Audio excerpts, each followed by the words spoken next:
suma mbokku la billahi wallahi mu moo tax ma bëgg ko Aïssata dama ko bëgg suma xol laa ko bëggee dangar waay yàlla mu jàppale ko amiin yàlla na ko jàppale gis na yàlla ko jàppale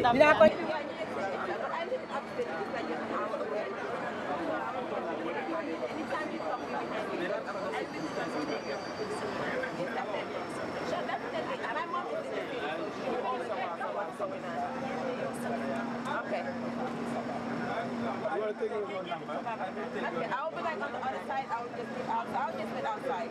But I wish you the best of luck, okay? Thank you very much. But I'm coming to take your number. Okay, no problem.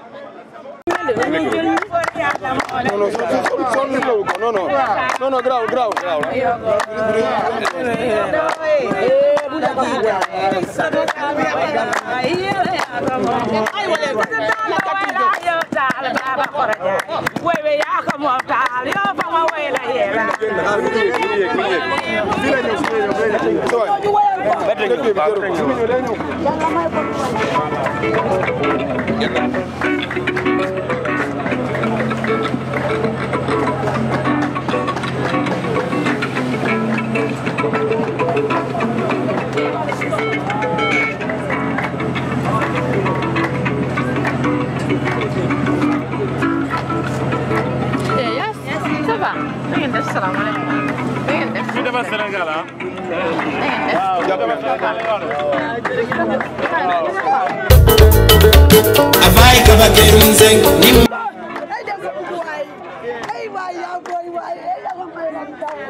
Alors ici, nous sommes en train de faire la traversée pour que notre caravane électorale de la coalition Osez l'avenir se rende dans les régions sud du Sénégal.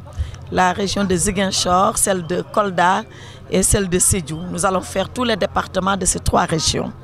Et je voulais profiter de cette occasion, d'abord pour saluer nos soldats de ECOWAS, de la CEDEAO, que nous avons vus ce matin, qui ont assuré la sécurité quand en Gambie il y a eu les troubles politiques à l'occasion des élections de l'élection présidentielle dernière.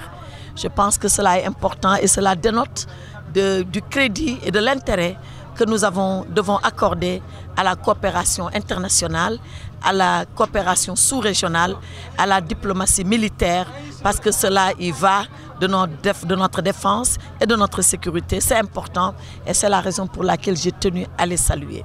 L'autre chose que je voulais magnifier, c'est les bonnes relations, les excellentes relations maintenant entre la République sœur de Gambie et la République du Sénégal. Nous savons le rôle, il faut le dire parce que c'est la vérité, que le président Macky Sall a joué pour le rétablissement de la démocratie en Gambie. Et nous voulons saluer cela, saluer ce geste-là. Je pense que c'est ça, une république qui se distingue dans un espace sous-régional de coopération. Et nous saluons le peuple de Gambie, qui est un peuple ami et un peuple jumeau à celui du Sénégal. Dire maintenant toutes les difficultés que nous avons connues depuis hier pour effectuer cette traversée.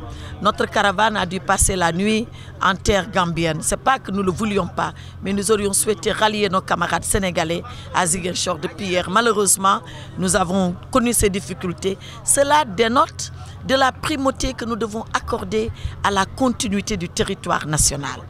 Par le fait de l'histoire et de la géographie de la politique coloniale, la Gambie et le Sénégal sont deux pays distincts. Nous l'acceptons, nous le respectons. Mais nous, Sénégalais, devons faire de telle sorte que partout, à tout temps, à toutes les heures, nous puissions rallier toutes les localités de notre pays.